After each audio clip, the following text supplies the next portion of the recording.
Hey, what's going on, my friends? So today, this is being shot on December 31st. If you're listening to this on the podcast and a month later, then this may not make as much sense, but it'll still be super valuable. But anyways, if you're watching this live, I figured, let me put this on my personal profile because what I'm about to share with you in this little hangout are 10 powerful insights that I've gathered, I guess, from 2019.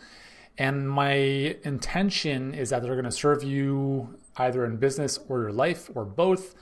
And if you enjoy these, give it a thumbs up and let me know which one is your favorite in the comments below. Or if you have one that you like to add from your experiences in 2019, then I'd love to know what that or those are in the comments below. So last night we actually had a New Year's Eve, even though it wasn't New Year's Eve, a New Year's Eve Zoom party for our clients. So we got to hang out with a bunch of our clients on Zoom, and we did some really cool stuff in the breakout rooms. And so I'm kind of like on the tail end of that, and figured I'll just kind of ride the momentum into doing this video for you guys this morning. So without any further ado, let me jump into these, and I've listed them in the description. But obviously, the more the value is going to come out of what I'm talking about here.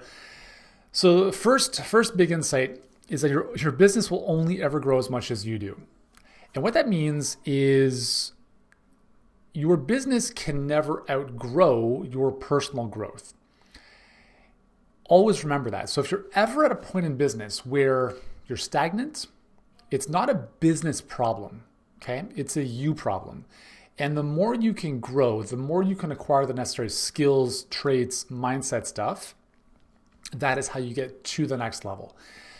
So the type of person, what this means, and I think this is really encouraging because I think most entrepreneurs are very growth oriented. That's why it's kind of hard to hang out with non-entrepreneurial people a lot of times because, listen, we're a bunch of wackos, right? Like the way we think and what we do and the way we live our lives is very different, right? And the thing to remember is that the person you are at the beginning of your business, when you're just starting your business, inevitably becomes, or it has to be different from the person you become to hit your first 100K, your first million, your first 5 million, your first 10 million. You have to evolve along this curve the whole way through. And your business will never hit those milestones until you have hit those milestones. And it's not that you have to become the person that made $5 million as an example, but you have to become the type of person that has built the mindset, the skills, the traits, right? The ability to take risks, to have courage, to who cares what people think, etc. There's a lot of different things that go into that, and it all starts with you as a person, okay? So that's the first thing, is your business will only grow as much as you do. Second insight is that what got you here won't get you there. I first heard this from one of my first coaches, Dan Sullivan, who runs Strategic Coach out of Toronto. Amazing guy. And he has a saying that says, what got you out of Egypt won't get you to the promised land. And essentially what that means is the things that we've done, or the things that you've done in business or life to get to this point, have been the building blocks to get you to this point. So who you are and where you are in life is exactly where you are supposed to be. Okay? And that's really sometimes hard to come to terms with, because the reality is that you can only handle as much as you can handle based on who you are at this current time in life.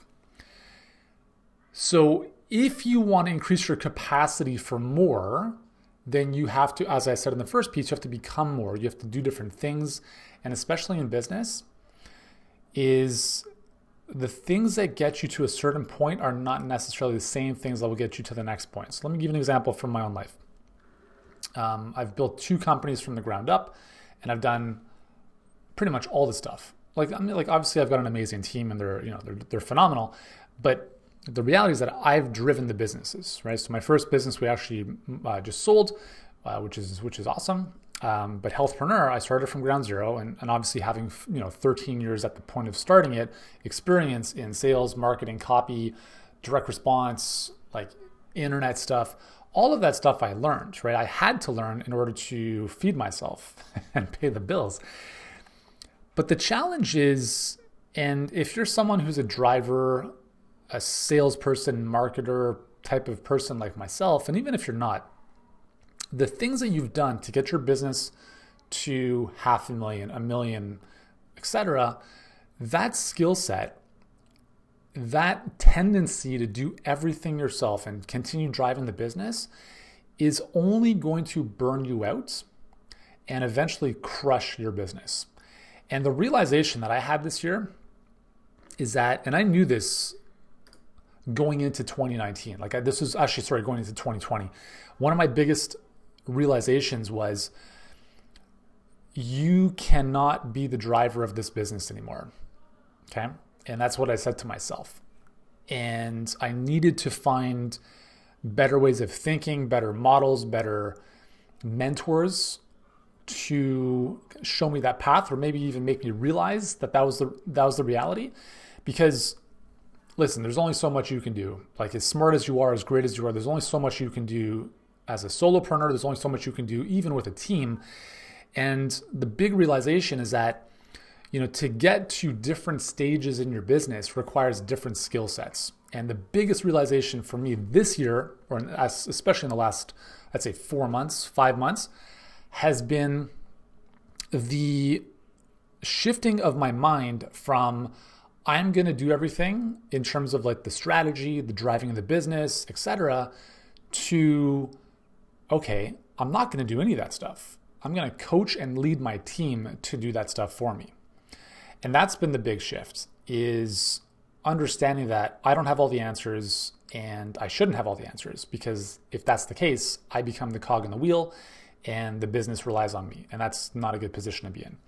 So that's the second big insight, is that what gets you to a certain point in business will probably not get you to the next point. And if you continue doing what you're doing, it'll almost be like you are driving a car, foot fully down on the throttle, but you have the brake on at the same time, and you're just burning rubber. You're just like grinding away.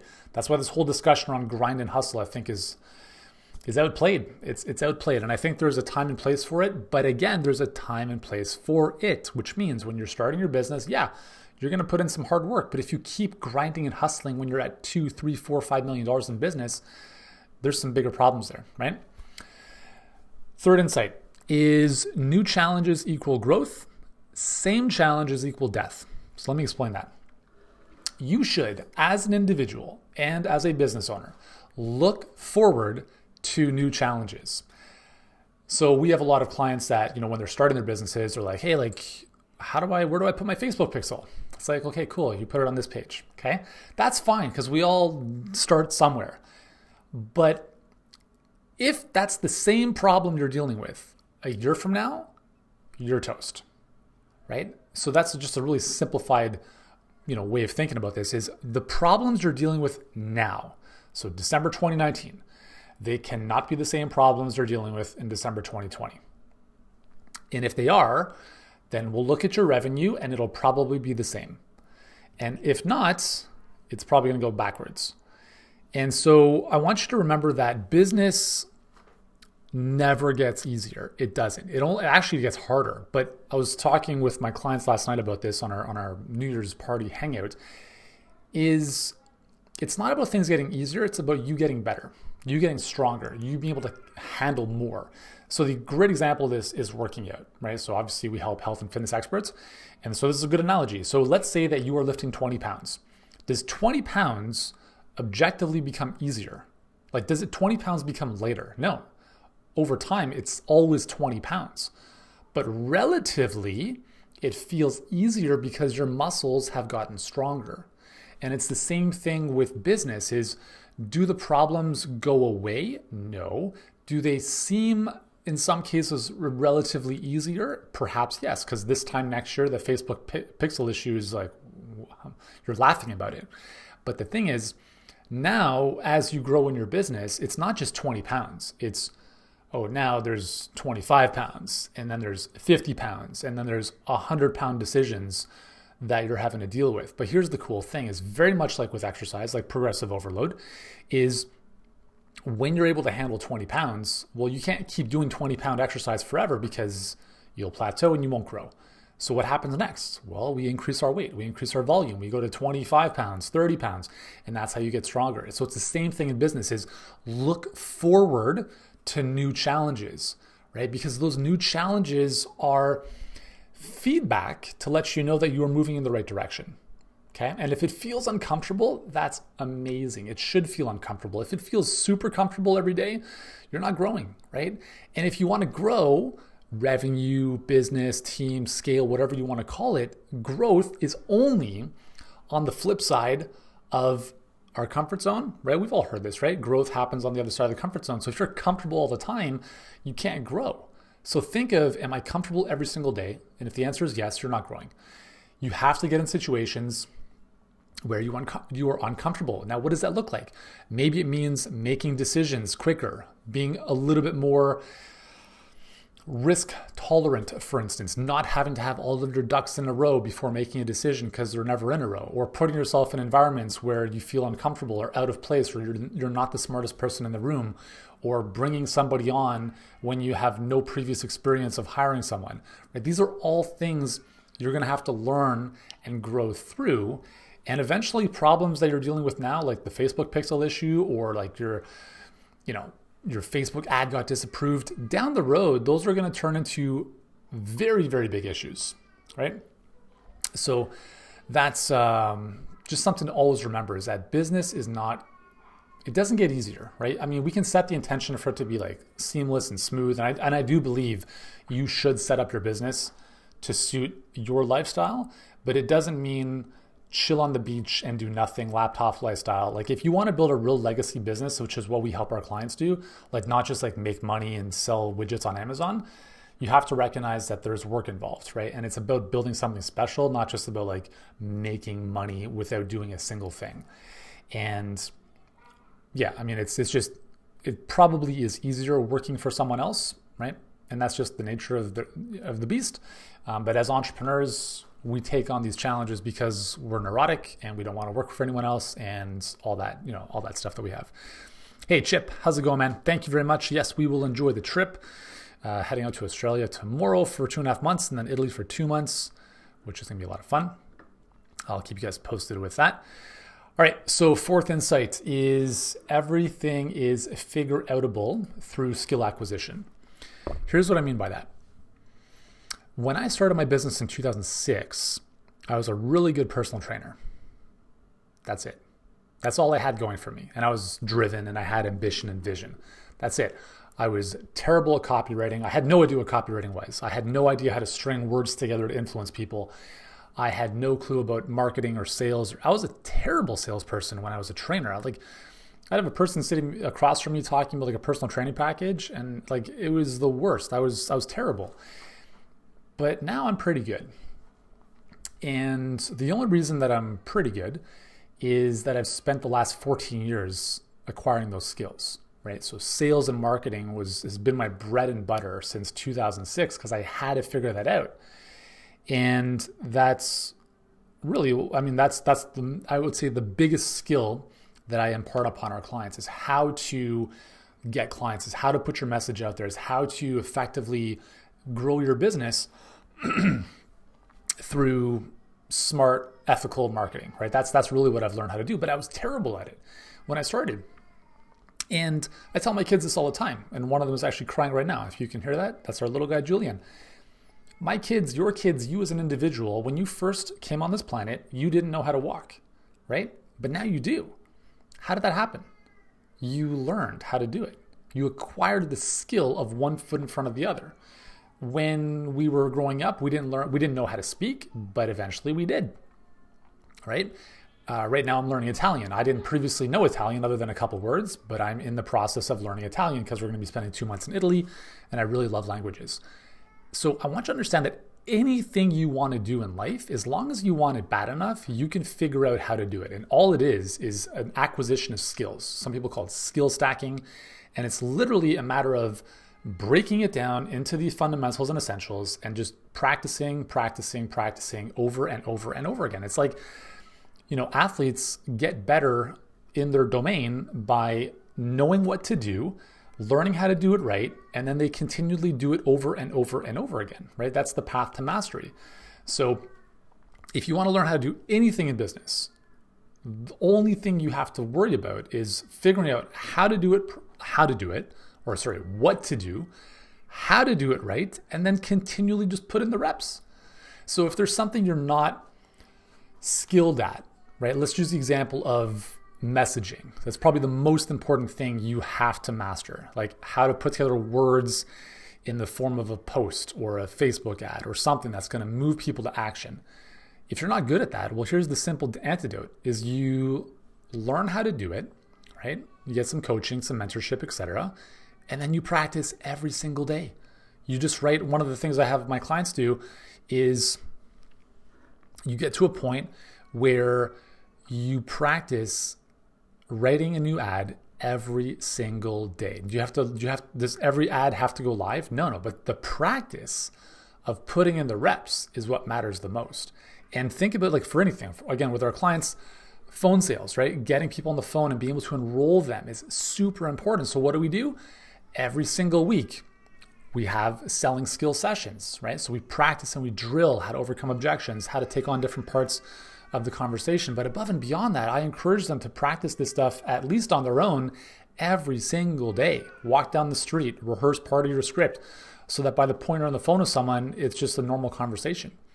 And so that is how anything you want to master is figure outable, and it's simply by acquiring skills.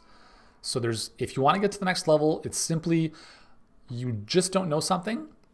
And once you know what that is and how to do it, then it's just a matter of doing it consistently, right? And that's how you move to the next level. So that is the fourth insight from this year.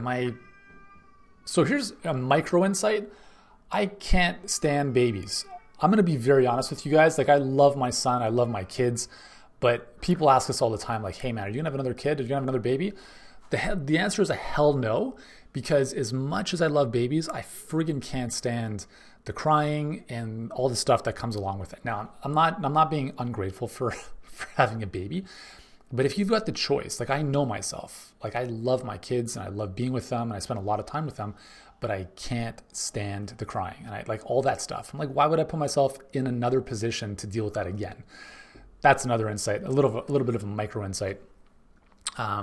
I just figured that because I'm, dealing with that right now. Okay, number 5, the fifth insight, number 5, is the better you plan, the freer you will be. So I get up at 4 a.m. every day, Monday through Sunday, and it's the best. However, there are times where I don't take my own advice. And that advice is before you go to bed or at the end of the day previous is write down at least the one thing you're going to do first thing tomorrow morning, right? Not the 10 things. Like, what's the one thing you're going to do tomorrow morning? And if it's not a big thing, maybe what are the 3 top things you're going to do first thing? Now, when I write that down, end of day, let's say yesterday was Monday. So if I write that down on Monday afternoon, Monday evening, I have like clear focus. When I get out of bed the next morning, internet's turned off, like no social media, no email, and it's like boom, right into the work, right? Because I've planned ahead of time. But there are days where for some reason I don't even take my own advice and I don't do that. And so I wake up the next morning and there's that thought in my head, what am I working on this morning? And so I'll go look at our monthly flight plan and our weekly commitment sheet, which is how we strategically plan all of our stuff. And then I'll just look at my list of stuff that's already been pre-planned ahead of time. And I get to work on it. And that's still good, but I tend to be less focused. And so what can happen is I can veer off into, I got to take care of that. And then I go down this rabbit hole of like watching this video or listening to this audio and then doing some stuff that's sidetracked. And, the next thing you know, 3 hours in the morning has completely gone off, not in a super wasteful fashion, but just not as productive as possible. Now, here's the reason this is important is that if that is my reality every single day, and let's say I'm flying a plane from Toronto to LA, and I'm making these little micro deviations, like 1% every day, and I'm not correcting for the crosswinds, I'm going to end up in friggin' Argentina, right? And the same thing is going to happen in business is if you allow these little deviations to happen every day where you don't course correct, you very quickly, end of the month, you're like, man, why did I not get any of my most important stuff done? So part of it is identifying the planning, the thinking through like what needs to get done, really breaking it down from the high level vision into the daily actions and focusing on the process, right? What you have control over to move you towards the ultimate outcome. But like really doing your best, because the thing is, when you have a clear plan, it's easier to turn off distractions. I think we get very distracted when we have a less clear or more ambiguous type of path. Let me give you an example. So let's say that my goal tomorrow morning is to build a website. Now, I'm not building websites, okay? That's not what I spend my time doing, but let's just use that as an example. So I wake up in the morning and my goal is to build a website. Okay, like how do I even start, right? Do I focus on the words on the page? Do I focus on the technology? Do I focus it's just way too ambiguous. And I think a lot of times we set goals that are very cloudy. They're not clear. And when they're not clear, then we don't have the next immediate actionable step. And that's something I learned way back in the day from David Allen at a book called Getting Things Done, I think, or Getting Things Done. I don't know. And one of the concepts I really remember from the book is, what is the next immediate action? So instead of saying build website, which quite honestly could be a 30-day project, well, if I break all that down, what are the individual steps? We call them commitments. What are the individual commitments that we have to create or complete to make build website complete? And that might mean create headline or value proposition for homepage, right? About page, bring photos together of team members. Like there's all sorts of micro things. But here's the cool thing is that once you have all that stuff listed out, now you know exactly what to do first thing. I say, okay, tomorrow morning, I'm going to do this thing. You get up in the morning, you know that by doing this, it's moving you closer to the ultimate goal. And that's why having that plan in place is so freeing, because you're not having to worry about the outcome, because you've already done the thinking that trickles down from that into the smaller actions every single day that are going to, in their completion, move you towards that bigger outcome. So the irony here is the more structure you have, the more free you become, because you don't have to make as many decisions on the fly. This whole idea of decision fatigue is a very big deal for entrepreneurs. Anything you can do so I have a whole concept I call think once. In our company, we plan annually, quarterly, and monthly. And what that means is that on a weekly and daily basis, we don't have to think about what we're doing because we've already thought about it at least once before. So in a monthly planning session that might take 2 hours, we think of what is everything we can possibly think of that needs to get done to move this project forward. And our goal is to get at least 80 to 85% of it documented. And we understand that we're not going to necessarily know everything in advance, but some stuff might come up over the weeks. But if we do most of the thinking once for 2 hours, the amount of brain power and thinking and decision making we reduce is, I can't even put a number on it, but it's infinite. And that is the power of planning properly. And the same thing can happen with anything in life, like, planning a trip. As an example, so we're flying to Australia on Wednesday, so tomorrow. And when we get in on Friday in Melbourne, the thing I had to figure out was, okay, well, what's happening with our phones, right? Because typically if I arrive at an airport, I'll usually have a black car pick me up or Uber or whatever. And I can easily do that with my phone if I'm doing like Roam Like Home, if I'm going to the States or Europe. But if we're in Australia for 2.5 months, I'm not using my phone. It's going to cost me $1 million just to run my normal phone. So I thought, okay, well, we have to get a new SIM card or something like that, set all that up. And then what I did the other night was I just activated the SIM card so that when we arrive in Melbourne, there's no surprises, right? I know that my phone will be active. It's working properly. So as soon as we land, then I can coordinate the Uber pickup at the airport for that. Now, it could be even, to take it one notch higher, I could have had one of our assistants book a car service pickup for us at the airport so we don't have to think about that, right? So that's one kind of just a higher level thinking in terms of planning so that there's no freak out when we get there, right? So planning creates freedom, and so does structure. So structure and planning are very similar, and that is an important insight that I've continued to remind myself this year, as well as in the past as well. Okay, number 6, the 6th insight here is that solving doesn't serve. So let me give you an example from our business. So we help our clients get more clients and scale their coaching businesses. And one of the tendencies that I have as a quote unquote teacher is to teach, is to tell, is to explain, is to give the answers. And that's something I've had to work on, because what I've recognized in a coaching environment, which is pretty much any kind of interaction, to be honest, is that when you give people the answers, you actually disempower them. And this also goes with your kids, right? So with my kids, I actually practice this a lot more, which means that, oh, you want a glass of water? Can you go get it yourself? You can't tie your shoes? Really? You know how to tie your shoes. Tie your shoes. They're not even laces. They're Velcro. Because if I were to do that all the time for them, they don't learn, right? And I actually disempower them. And, sometimes I might come off as being a bit of an insensitive asshole to my kids or my wife. But the reality is that I know in the long term, it's coming from a place of love and service. And yes, like there is a time where you show them what to do and how to do it. And then it's like, listen, you know how to do this, go do it yourself, right? And so with our clients, it's very similar. It's very easy in a coaching relationship to create dependency where they come to you for everything. You know what I'm saying? They're looking to you for approval in every aspect of what they're doing.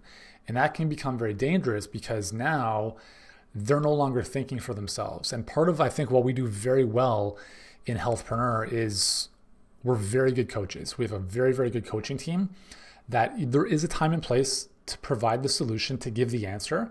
But we also do a very, very good job of encouraging our clients to think for themselves, to be like, listen, what do you think is the problem here? Like you've given us your critical numbers.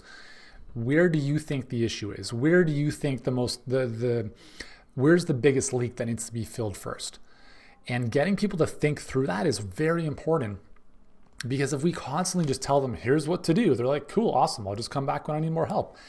And if you ever find yourself with your coaching clients in that position where you're always telling, it's not serving them, okay? And the same thing happens with my team. This is something I've had to work on with my team is, like I mentioned earlier, like if I continue driving and doing everything and telling them what to do, it's a very transactional type of relationship. What I'd rather do and what I'm working on is moving to more of, let me coach and empower you so that you can figure this out, right? So one of our social media manager, we strategize about some stuff on social media, but I said, listen, like you're smart, you can figure this out. Let me give you a couple of resources.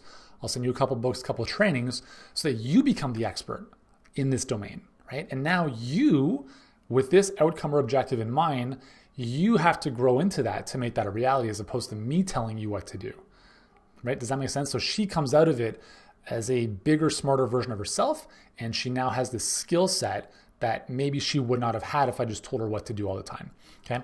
So solving doesn't serve in most cases.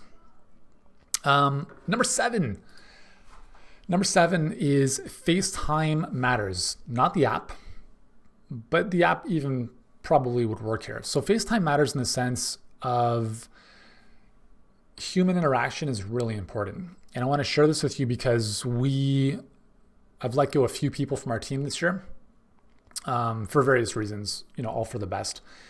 And one of the things that I recognized with one of them is that employee disengagement disengagement is the number one problem in businesses in North America. It's employees who are completely disengaged. They're just like, they've checked out, right? And that is a leadership problem. That's not an individual team member problem. That's a leadership problem, either in the hiring of the wrong person or as a leader, you let them down.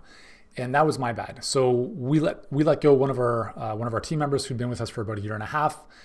And I recognized that because of my almost disinterest of having more FaceTime, not just with that person, but with a lot of our team members, because I always had this fear of like meetings and taking up all my time and stuff. It actually came back to bite me in the butt, in the sense that the best course moving forward was actually to part ways. And that could have been completely avoided, most likely, if we had had more face time on a consistent basis. And whether it's in your business or in your personal relationships, the more time you have with people, the better off it's going to be, because you have more touch points, you have more check-ins, you have more capability to have conversations, to just figure, like, just to get a pulse on how things are at. Like, what's going on with you, what's going on with life, what's going on, what's working, what isn't, where do you need help? Super important. And that's one of the things that I fought against for so long, because my tendency is like, dude, don't talk to me. Just let me do my thing. I'm going to put my headphones on and work. And again, like, as I said before, what got you here is not going to get you there. And in fact, it's going to cripple you moving forward. And that's something that's a habit I've had to break. So being in a position to recognize, like, my goal is to build leaders on my team. I can't do that hiding behind my headphones and being an isolated hermit. So I've recognized that having more face time with my team, building them up, helping them grow is extremely important for our growth as a company, their growth, my personal freedom. And that's, it's just such an important lesson that I fought for so long that finally has bit me in the bum a couple times. And now it's like, it's non-negotiable, right? So FaceTime matters in a massive manner. Same with your kids. Like, if you have time with your kids every single day, that FaceTime matters, with your wife, with your spouse, whoever. All that FaceTime makes a big, big difference. So don't take it for granted. All right, number 8, boring is good for business, but a boring life kills your happiness. I believe Tim Ferriss once said something along the lines of, like, the opposite of happiness isn't sadness, it's boredom. And I completely agree with that, because I don't know about you, but I don't really look forward to sitting on a beach and, like, kicking up my heels and retiring. Like, that pipe dream of retirement has been so oversold and bought into by, oh man, it just drives me crazy.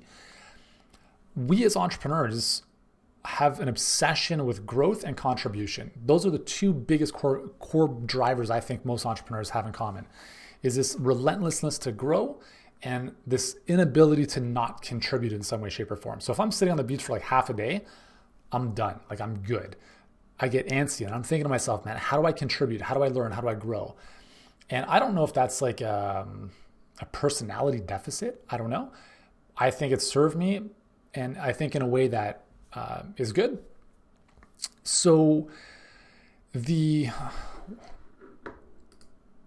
totally just lost my train of thought. Anyways, yeah, so I'm boring. So in business, a dangerous word is new and exciting, because what that means is you don't have focus, is you're trying new things all the time, which means you're not giving any one thing enough attention to really master it. So in business should be boring. It should be repetitive.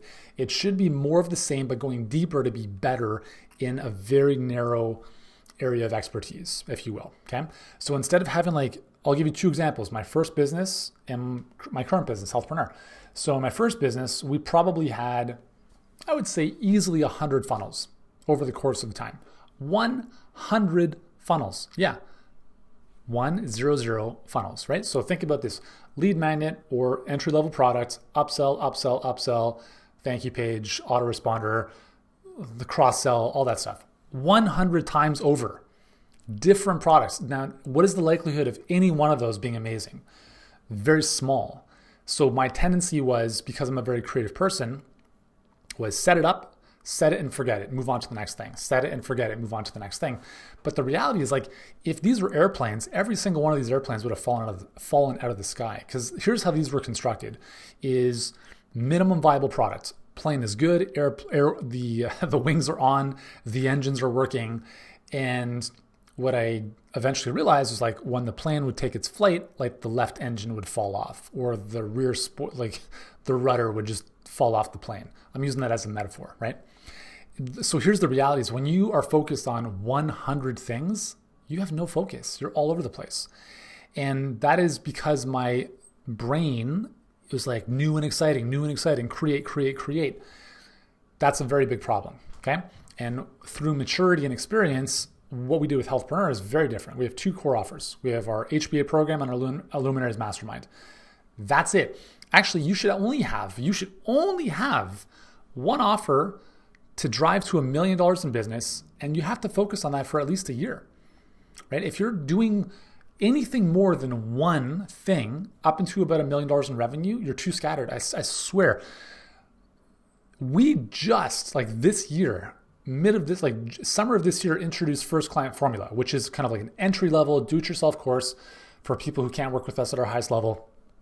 And we only introduced that this year, 3 years after we started Healthpreneur. And the reason for that is because we spent the first 3 years focusing on our core program, then the mastermind, and then we came back down to the base of the pyramid, if you will. And that's a big lesson. If there's anything I can share with you is like, you have to focus. Like, there's a great book called The One Thing. The title kind of gives away the book. Like, focus on one thing for at least 1 year and don't pivot. Give it time. You have to give it time to percolate, ingest it, and do its thing. And the thing is, it's not going to work out right away. So you have to give it time so that you can optimize, tweak, make it what it needs to be made into to really work, right? From the marketing, messaging, sales side, delivery side, there's a lot of moving pieces to that one thing. Clint, what's going on, brother? Thanks, my friends. If you're ever going to be in Aussie lands during the next 5 months or a couple months, let me know. We'll love to hook up. Otherwise, we'll do it in Miami at some point when I get down there. But thank you for the love. So the whole notion is like, the business should be simple. It should be boring. It shouldn't be like, here's the next product we're launching like next month. And here's what I've recognized to channel the creativity is get creative by going deeper and focusing on how you can obsessively better the experience for your clients.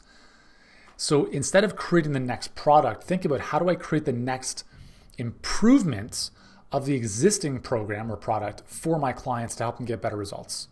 How can we better deliver the coaching? How can we better deliver the experience? And so all of these micro improvements are kind of like little products or new things that you add into the one thing you're focused on to make that one thing work as awesome as possible. And that will save you like a lot of heartache and a lot of headaches. And then the flip side to that is a boring life. Well, listen, like, there's not a lot of reason to get out of bed in the morning if you're not excited about life. And so you need to find ways to add some more magic or juice into your life. And it doesn't have to be, crazy stuff. Like I was recently at a mastermind in Huntington Beach, and I think it really hit me how much I love California, like how much I love, and it maybe not just California, but how much I love the beach. And I get up at 4 a.m. anyways, because I'm just so driven to create amazing things in our business. But I got super excited to get my work done by a certain time so that I could go for an hour and a half walk/run by the beach. And so for you, if it's like getting up in the morning to go on the beach, or if it's something else in life, like find those things that are going to light you up. And if you don't have those, take a step back and think about what those are, because I'm sure you have them. They're there, right? You just have to identify them and then make them a priority. And it doesn't have to be huge. Maybe it's like, go to the juice bar and grab a green juice, right? Like go grab a coffee, like spend a bit of time, sitting in a park on a bench, watching the river run by. I don't know, like whatever is meaningful to you. But if you can add more of that juice into your life, it becomes really exciting. Like I don't really have a lot of things that I need in my life. Like the two things that I love, other than my family and the people in my life, like the two things, if you will, are travel and cars. And anything I can do to put myself in situations where I can travel more or be in really amazing cars, that gives me so much joy and excitement. And I don't need those things to feel happy and fulfilled, but those are little moments I call them $1 million moments, right? Like I went supercar driving with my buddy Nick Kuzmich earlier this summer. We spent 6 hours driving through the countryside, Ferrari, McLaren, amazing cars. Like that experience is so ingrained in my DNA now. Like those types of experiences, if you can give yourself those gifts, are just going to give you, like, those are not daily type of things, but those are, interim things that you can do whenever you want. just bring so much more excitement and passion to what you're doing. And they give you a little bit more, oomph or zest for maybe doing certain things in your business to make those more accessible, but even at a lower level, like the small little things, right? Like snuggling with your dog or going for a coffee or whatever those might be, right? Find ways to make your life a little bit less boring.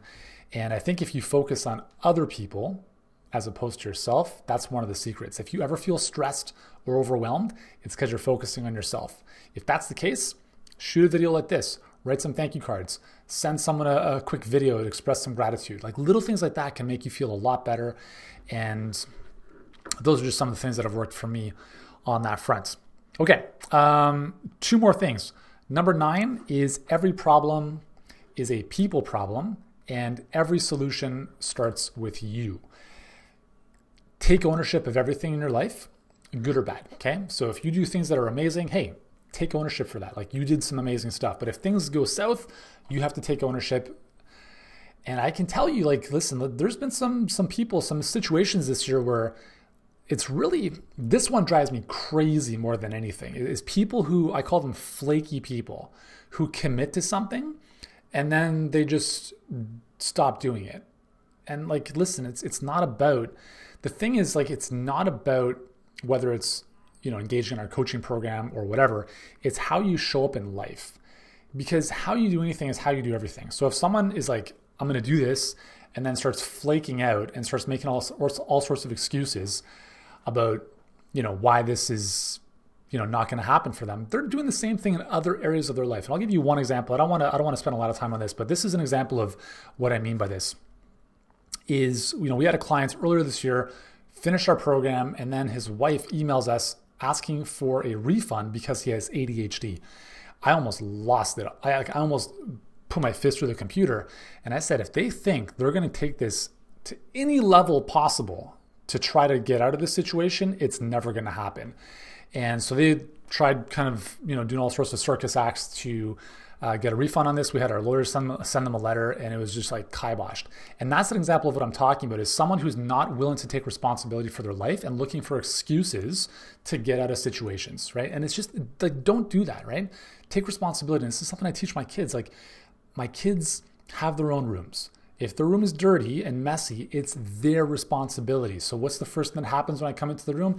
Hey, Oscar, can you clean up the Lego? First thing that comes out of his mouth, but Luca, no. Dude, never start a sentence with someone else's name unless it's a good thing.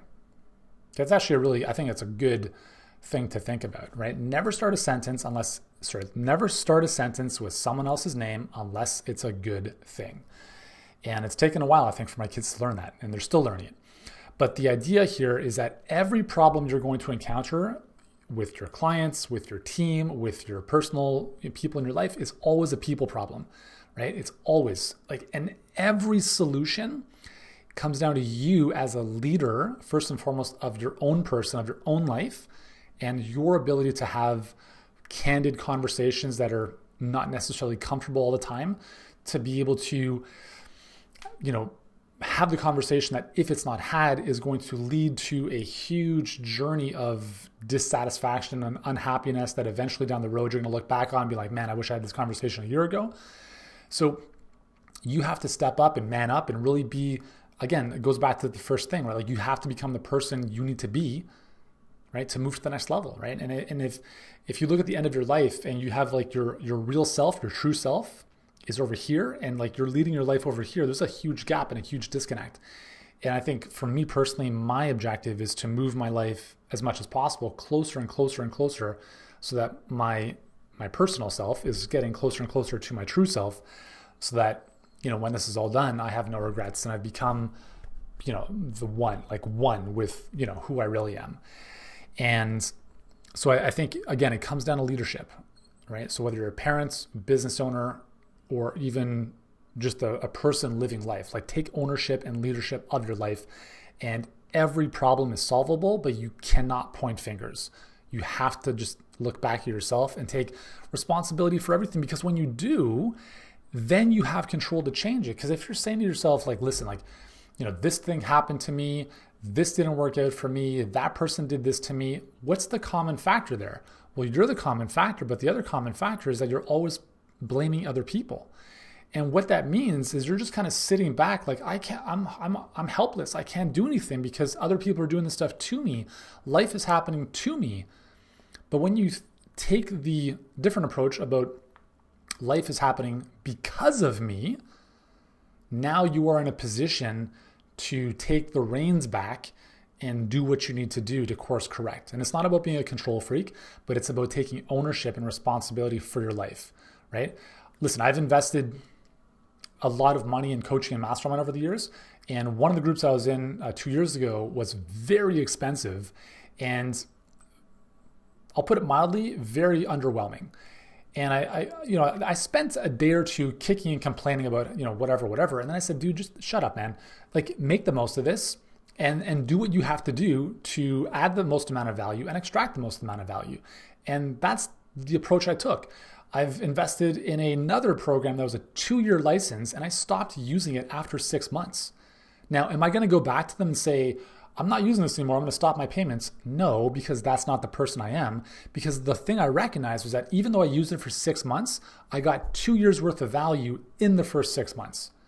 And so there's no, it would be completely incongruent of who I am as a person to say, I'm going to stop paying because I got the value after 6 months. No, dude, it was a 2-year commitment. You got the value after a couple months. You're still going to finish paying for that, because the reality is that it's worth more than all of the payments for those 2 years anyways. Right. And I think that's just anyways, if you ever have clients that try to bail on you for stuff like that, you'll know what I'm saying. Anyways, so that's the deal. Every problem is a people problem, and every solution starts with you. And number 10, the final insight, the final powerful insight from 2019 is always listen to your guts. The best coach you have is right in here. And I don't know if there's ever been a moment in my life where I'm like, man, I wish I didn't listen to my gut. My gut was totally wrong. And I'm sure the same has happened for you. So I've had decisions this year where I knew, there's a lot of decisions actually this year.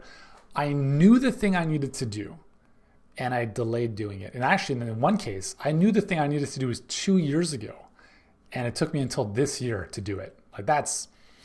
Talk about ridiculous, right? So listen to your gut.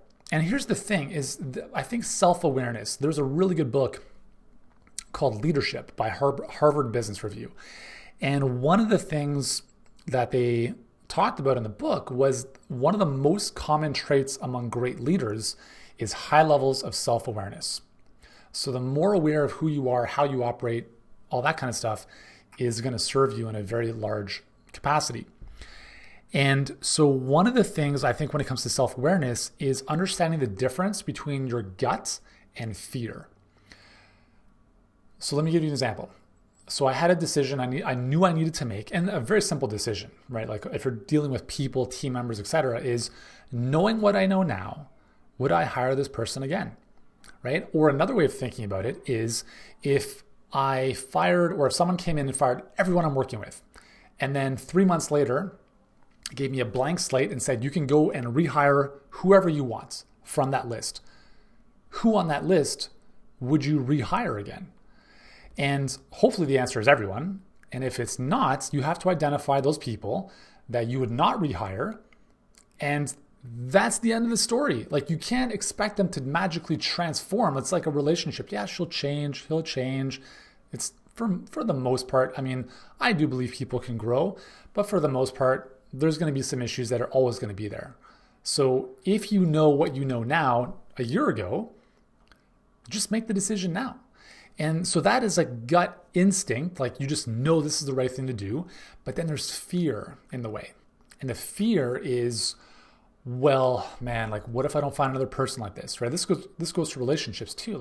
I promise you, you've been in a relationship at some point in your life and you knew this is not going to go anywhere. But 6 months later, you're still in a relationship because maybe there's some benefits to the relationship. You know what I'm saying? But also the fear of, well, maybe I'm never going to find someone like this again, or maybe I'm too old, or what if no one likes me because I'm, at this age or whatever. Here's the thing that I've recognized is that anytime a decision I've made has created a void, that void has always been filled every single time by somebody or a situation that is better. So if, let's say, you hired someone and didn't work out, cool. Well, yeah, okay, I got to go through the whole hiring process again, like the time, Will I find anyone else like that? Whatever. The reality is you will always find someone who's better because you've learned, you have more contrast about what you don't want, what you do want, you have more clarity about exactly what it is. So naturally, you're going to find someone who's a better fit, right? So you have to... I'm a big believer in having some kind of objective qualification for decision making because it really just removes emotion. But at the same time, like we just know intuitively, right? We know it's like it's a hell yes or it's a no. That's as simple as that. And I think a lot of times we procrastinate and delay because we don't trust ourselves or we're fearful that we're going to make the wrong decision. And the wrong decision is making no decision at all. That's the wrong decision. And as I just mentioned, I promise you, like if you think back to your own life in many, many different aspects, there have been times where you've had to make a decision and something better came after that decision. Okay, I had a situation with our mastermind last week. There was a void that was created and an amazing, thing that was filled into it. And that's just the way it goes, right? So don't hold on to things out of fear, out of like, there's not enough, or I'm not going to get someone better, or something else isn't going to come that's better than this, because something always will get better. If you're continually getting better and you set the intention for this stuff, listen, like life is going to just get a lot better for you. Awesome, Michael. Thanks, buddy. Happy New Year to you and the CE Warrior team as well, my friends. Looking forward to seeing you in the new year. Anyways, guys, so that's a lengthy rendition of 10 powerful insights from 2019. Listen, like these are aggregations of a lot of things that have happened to me, not just in 2019, but leading up to 2019. And the thing to always remember is that where you are in life is exactly where you're supposed to be. If you don't have the money you want, if you don't have the status you want, if you don't have the business you want, if you don't have the relationships you want, it's your fault. It's your fault. And it's exactly what you're meant to have at this point in time, because you can never receive more than you're capable of receiving, right? And so if you want bigger things, you have to become a bigger person. And if you think of that and always have that mindset of growth and personal responsibility and extreme ownership, as Jocko Willink says in his book, that's the secret sauce. And I think when you combine that with a strong desire for a bigger, better future and persistence or unwillingness to give up, that's all you need. Like, that's it. Everything else you can figure out, right? So it's desire, it's persistence, and it's this personal responsibility of just taking ownership of your life. Everything else you can figure out with the right guidance, mentorship, community, etc. So there you go. Anyways, guys, Mirna, what's going on? Good to see you. Happy New Year to you as well. Janet, hope the trip is going great. And yes, I will keep you guys posted with our travels. If you're watching this live or on the replay, I'd love to know which one of these 10 most resonates with you. Let me know in the comments. And if you feel someone would benefit from this lengthy episode, then feel free to tag them in the comments section as well. Anyways, guys, I hope you have an amazing New Year's Eve tonight. I'm like, in full transparency, I'm going to be going to bed at 8 o'clock, maybe 9 o'clock at the latest. Because quite honestly, I've done the New Year's stuff for so long. I don't need to see the Ryan Seacrest specials till 12:30 at night. I'd rather go to bed, get up in the morning. I've got a long day tomorrow. We're traveling. So I'm just going to go to bed early. And I'm looking forward to starting 2020. It's going to be an amazing year. I hope your upcoming year is even better. I'm sure it will be. Not that this year was bad, but it's always getting better, right? And I hope all of your dreams come true in 2020. And if there's anything I can do to support you personally or in business, then please let me know. And I wish you guys all the best. You guys are awesome. And I'll see you soon. Ciao.